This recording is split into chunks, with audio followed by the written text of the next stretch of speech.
우리가 지금 계속해서 주기도문을 살펴보고 있습니다. 주기도문은 예수님께서 가르쳐 주신 기도입니다. 이 기도는 우리가 하나님의 백성으로서 어떻게 살아야 될지에 관해서 중요한 핵심적인 것만 요약해서 기도로 만든 거라고 이야기를 했습니다. 그래서 우리가 하나님을 위해서 살기를 원한다면 예수님 말씀하신 기도의 내용들이 우리의 삶의 중요한 원칙이 되어야 됩니다. 그 중에 첫 번째를 우리가 함께 살펴봤는데요. 그것은 하나님의 이름을 거룩히 여기는 삶이라고 이야기했습니다. 그래서 하나님의 이름과 하나님의 영광은 같은 이야기이기 때문에 우리의 삶을 통해서 하나님께 영광 돌리는 삶을 살아야 된다고 이야기를 했죠. 그래서 그 영광 돌리는 삶을 우리는 두 가지로 함께 살펴봤습니다. 첫 번째는 하나님을 높이려면 하나님의 뛰어나심을 볼 수 있는 눈이 필요하다고 했습니다. 그래서 하나님은 우리들에게 하나님의 능력, 또 하나님이 우리를 얼마나 사랑하시는지 이런 것들을 계속해서 이야기하고 표현합니다. 근데 우리가 그것을 보지 못하면 우리가 하나님의 이름을 높일 수가 없습니다.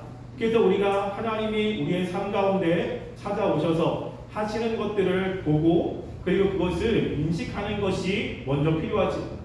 그리고 두 번째는 우리와 하나님의 이름이 연결되어 있다고 그랬습니다. 그래서 우리가 하나님의 말씀대로 살고 착한 모습을 보이면 믿지 않는 사람들이 우리를 보면서 야 정말로 예수 믿는 사람들이 다르구나 라고 하면서 하나님께 영광 돌리는 삶이 된다고 이야기했습니다. 여러분 기억나시나요? 네, 기억나시죠? 지난주에 들었던 겁니다. 자, 우리가 오늘은 그 두 번째를 살펴보려고 합니다. 그 두 번째는 나라가 임하시오며 라고 하는 것입니다. 이 나라라고 하는 것을 나라는 무엇이냐면요, 바로 하나님의 나라입니다. 우리나라 말에는 표현되어 있지 않지만 이 헬라어, 우리가 신약성경은 헬라어로 되어 있다고 이야기했잖아요. 헬라어에는 나라 앞에 그 정관사가 붙어 있습니다. 그러니까 무엇이죠? 그 나라가 임하게 하시오며 라고 하는 겁니다. 그냥 아무 나라가 아니라 예수님이 이야기하시는 그 나라가 있다는 겁니다. 그 나라는 바로 하나님의 나라를 이야기를 합니다. 이 하나님의 나라에 대해서 이제 우리가 작게는 2번 그리고 많게는 3번 정도 말씀을 살펴볼 겁니다. 왜냐하면 하나님의 나라는 성경에서 굉장히 중요한 주제입니다. 예수님께서 이 세상에 오셔서 가장 먼저 말씀하신 말씀이 바로 하나님의 나라에 관한 거예요. 우리가 마태복음 4장 17절 말씀 볼까요? 우리가 마태복음 신약 복음서에 있죠. 앞쪽에 있습니다. 마태복음 4장 17절 말씀에 보면 예수님이 이 땅에 오셔서 선포한 그 말씀이 어떤 것인지를 이야기를 합니다. 자, 마태복음 4장 17절 우리 함께 읽어볼까요? 읽겠습니다. 시작. 그때부터 예수께서 비로소 전파하여 이르시되 회개하라 천국이 가까워왔느니라 하시더라. 아멘. 여기 보면 예수님께서 처음으로 사람들에게 무엇인가를 이야기를 합니다.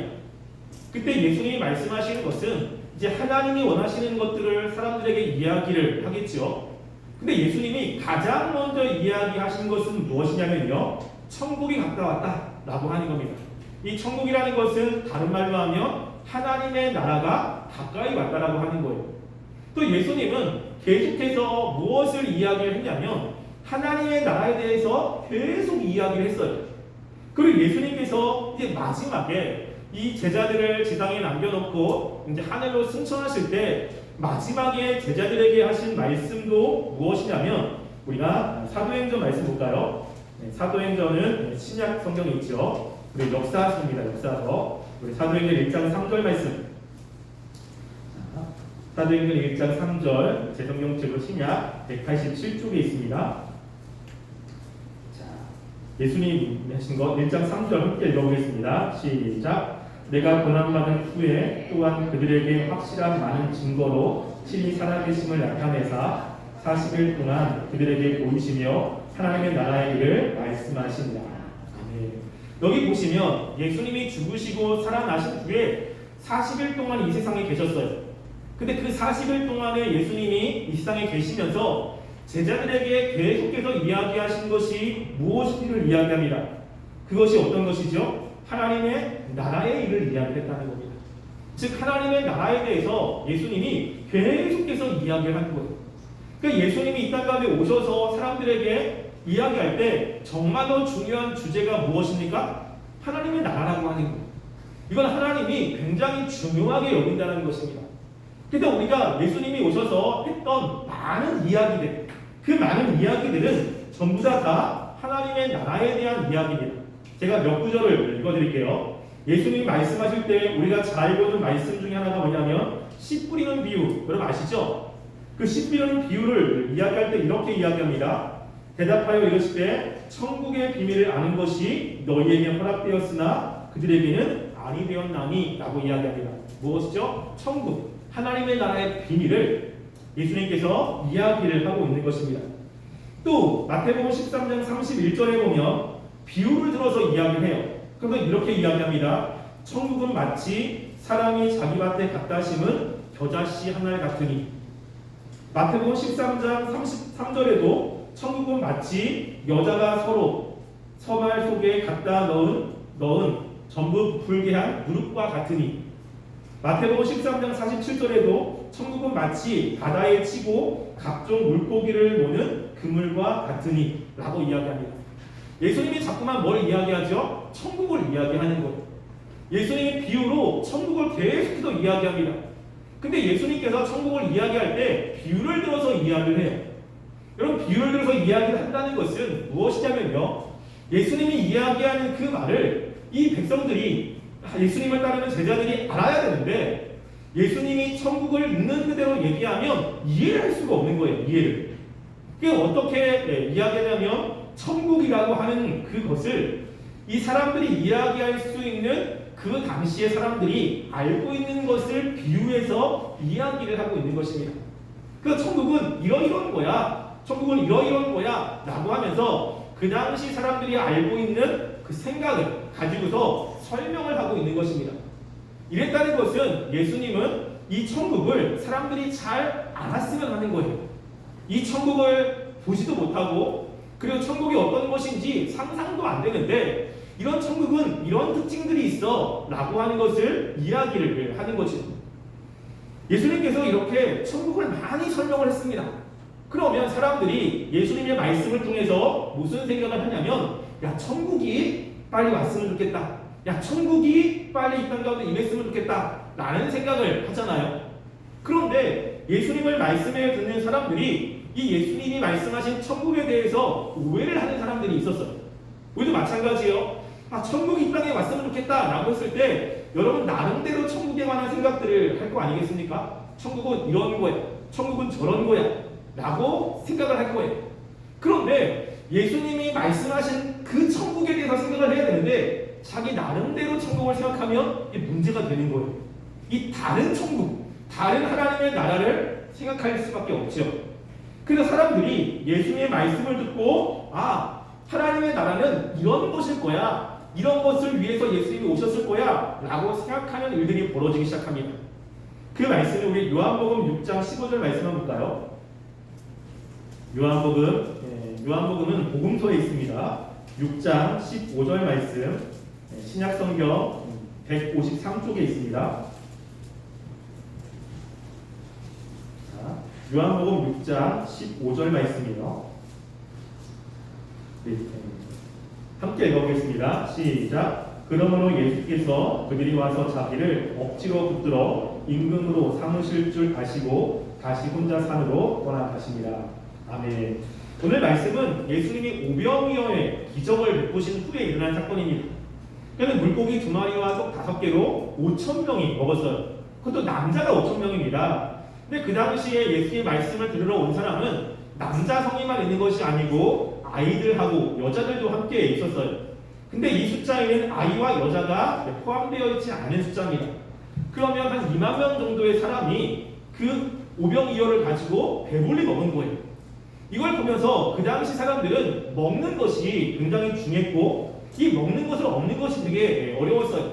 그러니까 예수님이 왕이 되면 예수님의 그 능력으로 자신들이 먹고 사는 문제가 해결될 거라고 생각을 한 겁니다. 근데 예수님은 하나님의 나라에 대해서 계속 이야기를 했죠. 사람들은, 아, 예수님께서 우리의 왕이 되면 그것이 하나님의 나라구나. 그렇게 왕이 되면 이 이스라엘 백성들이 꿈꾸었던 다윗이 다스리는 나라처럼 평안하고 먹는 것이 풍성하고 그리고 삶이 안정된 나라가 되겠구나 라는 생각을 한 거예요. 그것이 예수님이 천국의 하나님의 나라에서 이야기한 것을 듣는 사람들이 그런 생각을 한 거지. 그러니까 그걸 보고 야, 예수님이 우리의 왕이 됐으면 좋겠다. 예수님께서 우리의 왕이 되려고 오셨나 보다 라는 생각을 가지고 예수님을 따르려고 하는 사람들이 있었다는 겁니다. 근데 예수님이 사람들이 그렇게 생각하는 것을 보고서 어떻게 행동했냐면 15절 보시면 다시 혼자 산으로 떠나가시니라 라고 한 겁니다. 무엇이죠? 그게 아니라는 거예요. 사람들의 생각을 아시고 예수님께서 이 많은 사람들이 자신을 왕으로 삼으려고 하니까 예수님은 그들을 떠나셨어요. 그리고 다른 곳으로 가셨다는 겁니다.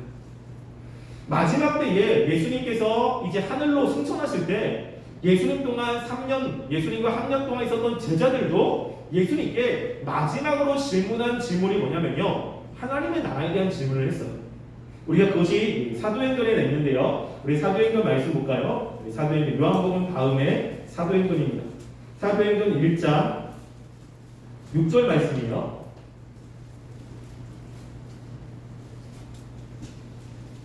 자, 사도행전 1장 6절 말씀. 개성역제 시작 187쪽입니다. 함께 읽어보겠습니다. 읽겠습니다. 시작. 그들이 모였을 때 예수께 여쭈어 이르시되 주께서 이스라엘 나라를 회복하시니 이때니까 하니. 아멘. 여기 보면 예수님께서 마지막으로 승천하시기 전에 예수님께 물어보는 거예요. 왜냐하면 지금 물어보지 않으면 더 이상 예수님께 질문할 수 있는 기회가 없습니다. 너무너무 궁금한 거예요. 너무너무 알고 싶은 겁니다. 그게 뭐냐면요, 그 주께서 이스라엘 나라를 회복하시니 이때니까 무엇이죠? 예수님이 말씀하신 그 하나님의 나라가 이 땅 가운데 임하는 데가 지금입니까? 그때가 언제입니까? 지금 그 나라가 임합니까? 라고 하면서 이 땅에 하나님의 나라가 임할 것을 생각을 하고 있는 거예요. 왜 예수님이 뭐라고 이야기하냐면 그렇게 이야기하는 그 제자들에게 하시는 말씀이 7절과 8절입니다. 우리 7절 8절 함께 읽어볼까요? 읽겠습니다. 시작. 이르시되 때와 시기는 아버지께서 자기의 권한에 주셨으니 너희가 알 바 아니요 오직 성령이 너희에게 임하시면 너희가 권능을 받고 예루살렘과 온 유다와 사마리아 땅까지 이르러 내 증인이 되리라 하시니라. 아멘. 예수님이 뭐라고 이야기했죠? 너희는 지금 잘못 생각하고 있어. 그게 중요한 게 아니야. 하나님의 나라를 위해서 일하는 것, 하나님의 나라라고 하는 것은 무엇과 관련이 있냐면 복음을 증거하는 것과 관련이 있다고 이야기하는 거예요. 지금 제자들이 생각하는 그 생각을 예수님께서 바꾸어 주시고 있는 것입니다. 예수님께서 이 땅에서 3년 6개월 동안 하나님의 나라를 계속 이야기를 했는데 그 하나님의 나라에 대한 이야기를 들은 많은 사람들 그리고 제자들도 그 하나님의 나라가 정확히 무엇인지를 알 수 없었던 거예요. 그 자꾸만 엉뚱한 생각을 하고 있는 것입니다. 우리도 그래요. 여러분, 우리가 기도하는 것 중에 중요한 두 번째 기도 제목이 하나님의 나라가 임하는 거잖아요. 여러분, 그러면 하나님의 나라가 어떤 거예요? 어떤 나라를 여러분 원하세요? 어떻게 해야 되죠? 하나님의 나라를 위해서? 네? 네네, 그거 맞습니다. 그런 거. 그는 나름대로 알고 있어요. 근데 지금 이 말씀을 통해서 또 성경을 통해서 예수님께서 또 말씀이 하나님의 나라가 과연 어떤 것이냐, 그리고 우리가 그 나라를 위해서 무엇을 해야 되느냐, 그리고 마지막 때에 하나님이 우리에게 주시는 하나님의 나라는 과연 어떤 모습이냐 라는 것들을 알려주고 있는 거예요. 그러니까 요한계시록 마지막에 보면 천국의 삶에 대해서 이야기를 하죠. 우리가 마지막에 가는 그 하나님의 나라, 그 하나님의 나라가 어떠한 나라인지를 설명을 하고 있는 것입니다. 그럼 거기 보면 바닥은 정금으로 되어 있고 뭐 기둥은 보석으로 되어 있고 녹보석, 홍보석 이런 그 보석들이 많은 나라라고 이야기해서 야, 그 나라에 가면 보석이 많겠구나 라고 생각을 하죠. 여러분, 근데 금이 흙처럼 많아요. 여러분, 다이아몬드가 귀한 것은 다이아몬드가 많지 않기 때문에 그래요. 우리 집, 얘네 집, 쟤네 집, 그 집 다 다이아몬드가 있어요. 여러분, 다이아몬드가 귀합니까? 안 귀해요.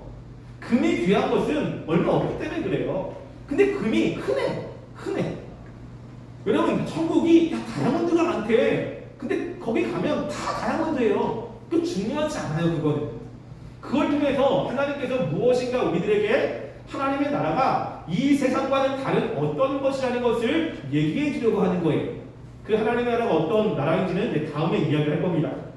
우리가 하나님의 나라가 이 땅 가운데 임했으면 좋겠다라고 했을 때 성경에서 특별히 하나님이 말씀하시는 그 하나님의 나라를 알고 있어야 돼요.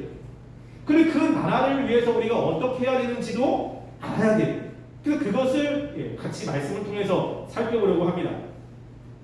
그래서 우리가 하나님 나라가 임했으면 좋겠다라고 기도하는데 여러분들이 그것을 생각해야 됩니다. 그럴 때 이제 중요한 것은 뭐냐면 그러면 하나님의 나라라고 했을 때 그 나라가 무엇이냐? 어떻게 해야 나라가 되느냐라고 하는 겁니다. 여러분 그 학교에서 혹시 나라의 3대 요소 배웠어요? 나라의 3요소 뭐가 있죠? 하나는 국민, 주권, 영토.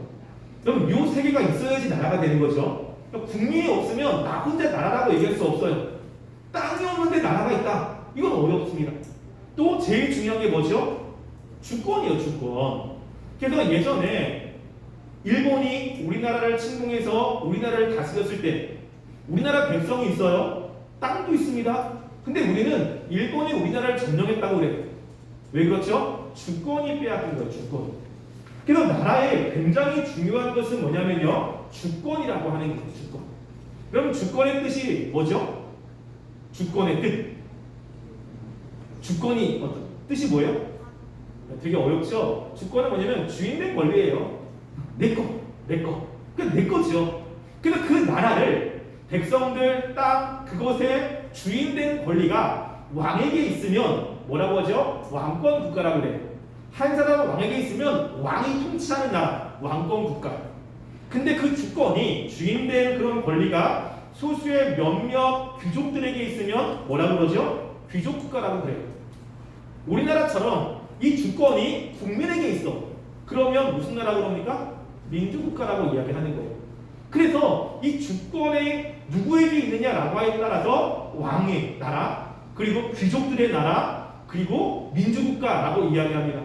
근데 하나님의 나라의 이름이 그럼 주권이 누구한테 있어요? 하나님께 있는 거예요. 이게 하나님의 나라입니다. 하나님의 나라의 가장 쉬운 이해는 주권이 하나님에게 있는 나라구나 라고 하는 거예요. 그러면 우리가 주권이라고 이야기했을 때 그러면 그 주권이 뭐냐 라고 했을 때 세 가지를 이야기합니다. 세 가지. 오늘 짧게만 이야기할게요. 자, 세 가지. 자, 주권이 뭐냐면 하나는 뭐냐면요. 입법권이라고 이야기해요. 그게 뭐냐? 법을 만드는 거예요. 나라를 다스리려면 나라의 법이 필요하지. 그래서 법을 통해서 무엇은 잘못됐고 무엇은 옳다라고 이야기합니다. 이 법을 만들 수 있는 권한, 입법권이 있어야 돼요. 두 번째는 뭐냐면 행정권입니다. 행정권은 그 나라를 다스리는 것과 관련돼 있어요. 누구를 귀하게 여기고 어느 지역을 개발할 것이고 어느 지역은 개발하지 않을 거야 라고 하는 것들, 그리고 어떤 부분을 투자하고 어떤 부분을 투자하지 않고 이런 어떤 결정들을 하는 것을 행정이라고 이야기하고요. 또 하나는 뭐냐면 어떤 사람이 잘못했어. 그럼 잘못에 대해서 무엇인가 재판을 해야 되잖아요. 이 사법권. 그래서 사법권 이것을 주권에 있어요. 그래서 나라가 이제 주권이 나라에 있다고 것은 그 나라가 법을 만들 수 있는 권한. 우리나라는 어디에 있죠? 국회에 있죠. 국회에서 법을 만들죠. 그리고 나라를 통치하고 다스려. 행정권 어디에 있습니까? 행정은 대통령에게 있어요. 대통령. 행정은 대통령에게 있습니다. 그리고 잘못한 사람을 판별하는 사법권 어디에 있죠? 판사나 이런 쪽에 있잖아요. 그래서 우리나라가 이 삼권 분립이 돼 있어요. 근데 왕이 다스리는 나라는 법을 만들고 법을 집행하고 그리고 제압된 사람들을 처리하는 것이 왕 한 사람에게 있는 거예요. 근데 주권이 하나님께 있다는 것은 이 세 가지가 누구한테 있다는 거죠? 하나님에게 있는 거예요. 여러분 하나님이 법을 만듭니다.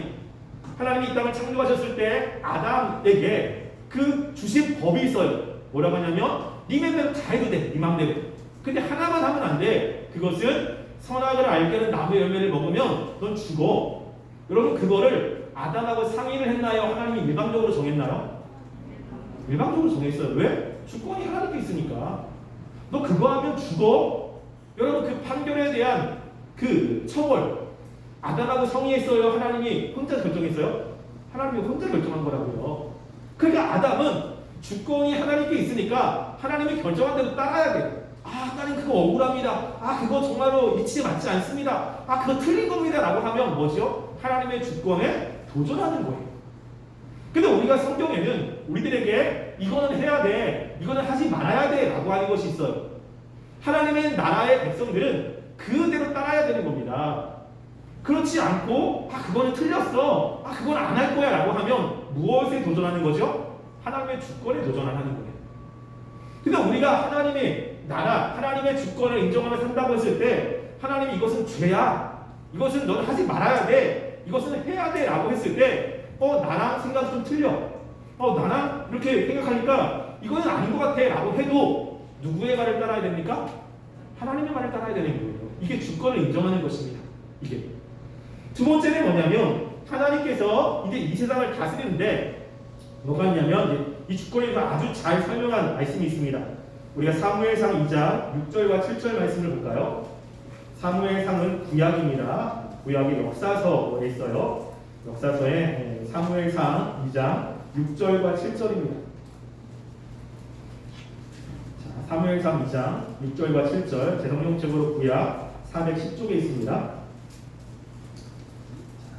함께 읽어볼게요. 함께 읽겠습니다. 시작. 여호와는 죽이기도 하시고 살리기도 하시며 수월에 내리기도 하시고 거기에서 돌리기도 하시는도다. 여호와는 가난하게도 하시고 부하게도 하시며 낮추기도 하시고 높이기도 하시는도다. 아멘. 여러분 이게 하나님의 주권이에요. 무엇이면 하나님께서 누구를 죽이고 누구를 살려요. 누구를 잘 되게 하고 누구를 안 되게 만듭니다. 그리고 누구는 가난하게 만들고 누구는 부하게 만들어요. 모든 게 누구한테 달려있다고요? 하나님의 주권에 달려있어요. 여러분 누구는 너무 예뻐, 누구는 예쁘지 않아. 여러분 이 세상에 태어날 때 예쁘지 않게 태어나고 싶은 사람이 과연 누가 있겠습니까? 누구는 키가 작고 누구는 키가 커요. 다 키가 크고 싶죠. 저도 키가 크고 싶습니다. 저도 잘생기고 싶어요. 여러분 저 공부 잘하고 싶고 운동 잘하고 싶어요. 근데 누구는 공부 잘하고 누구는 운동 잘해요. 근데 나는 안 그래. 내가 열심히 해도 따라갈 수 없는 수준이 있다고 이야기했죠. 여러분 근데 그게 누가 주시는 거예요? 하나님 주시는 거예요. 이게 여러분 우리가 이 세상을 살아갈 때 하나님께서 누구는 잘하게 하고 누구는 못하게 합니다. 그걸 인정하는 거예요. 이거. 그냥 그렇게 주신 것 안에서 우리가 그것을 인정하며 살아가는 것이 하나님의 주권을 인정하며 살아가는 것입니다. 세 번째는 뭐냐면 무엇인가 잘못한 사람에 대한 처벌이 있어요. 예를 들어서 여러분 누군가가 나에게 사기를 쳤어요. 그래요. 내가 가가지고 너무 화가 나서 정말로 때렸어요. 때려가지고 코뼈가 부러졌네. 여러분 그러면 그 코뼈가 부러진 것에 대해서 경찰이 잘했다고 그럽니까? 아니면 그 사기친 사람을 때린 것에 대해서 그 나를 잡아갑니까? 나는 그 사람 때문에 사기를 당했어. 그래서 내가 그 보복으로 때려가지고 코뼈를 부러뜨렸어. 여러분 그러면 내가 벌을 받아요? 안 받아요? 받을까요? 안 받을까요? 받아요. 왜 그렇죠? 잘못한 것에 대한 처벌이 누구한테 있죠? 경찰에게 있어요. 그럼 나는 그 사기친 사람을 경찰에게 얘기해야 돼. 그럼 경찰이 사기친 사람을 잡아가지고 법에 의해서 그 사람에게 처벌을 내려야 돼. 근데 그 사람에 대해서 경찰에게 이야기하지 않고 내가 직접 했다. 그럼 무엇에 대한 도전이냐면 사법권에 대한 도전이에요. 그래서 그렇게 내가 피해를 당했지만 내가 직접 그 사람에게 보복한 것에 대해서 경찰은 나에게 넌 잘못했어. 왜? 사법권을 얻었다라고 이야기합니다. 하나님도 마찬가지. 우리가 말씀을 마지막으로 찾고 마치겠습니다. 로마서 12장 16절이에요. 로마서는 신약에 있죠. 신약 중에 서신서가 있습니다. 로마서 12장 19절 말씀. 하나님이 이야기를 하고 있는 것입니다. 자, 로마서 12장 19절 말씀 제성경책으로 신약 257쪽입니다. 함께 읽어볼게요. 시작. 내 사랑하는 자들아 너희가 친히 원수를 갚지 말고 하나님의 진노하심에 맡기라. 기록되었을 때 원수가 하는 것이 내게 있으니 내가 갚으리라고 주께서 말씀하십니다. 지금 이 말씀을 하고 있는 거죠. 뭐라고요? 원수를 네가 친히 갚지 마. 왜냐하면 원수가 하는 것은 나한테 있잖아. 왜? 주권이 하나님께 있는 거예요. 그러니까 하나님께 얘기하는 거죠. 내가 직접 그 사람에 가가지고 복수를 하고 내가 그 사람에게 내 잘못한 걸 증거를 하는 것은 나에게 있지 않아요. 왜냐하면 주권은 하나님께 있기 때문에 그렇습니다. 여러분, 그래서 하나님의 나라라고 이야기할 때 우리가 하나님 나라의 백성으로서 하나님 나라가 이 땅 가운데 임할 때 그 백성에 있는 사람들이, 이 땅에 있는 사람들이 하나님의 주권을 인정하며 살아가는 거예요.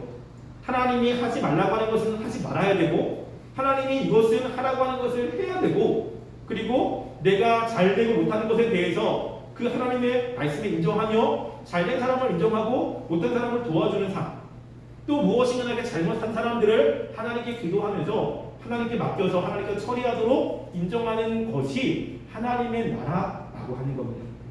이런 나라를 위해서 기도하는 거예요. 이것은. 그래서 여러분들이 예수님께서 하나님의 나라가 임하옵시며라고 이야기했을 때, 과연 하나님의 나라가 어떤 것이냐라고 했을 때 여러분들은 주권이 주인된 권리가 하나님께 있는 것이구나. 그럼 주인된 권리는 무엇이냐? 세 가지. 그것이 하나님께 있는 나라라고 생각하시면 됩니다. 여러분들이 그런 나라를 위해서 기도해야 되고요. 내가 그 하나님의 나라를 인정하며 사는 삶이 되어야 되는 것입니다. 그래서 그 하나님의 나라가 이제 어떻게 구체적으로 이루어지는지를 이제 다음 시간에 살펴보겠습니다. 그렇지만 우리가 이 시간에 기도할 것은 하나님의 나라가 이 땅 가운데 임하게 하시고 가장 먼저 내가 하나님의 주권을 인정하며 살아가는 삶이 되게 해달라고 여러분들이 기도하고 그렇게 살아가는 삶이 되어야 되는 것입니다. 여러분들이 그렇게 하나님의 주권을 인정하며 살아가는 삶이 되기를 간절히 소원합니다. 우리 시간 함께 찬양하고요. 우리 기도하겠습니다. 우리 전능하신 나의 주 하나님 찬양하겠습니다.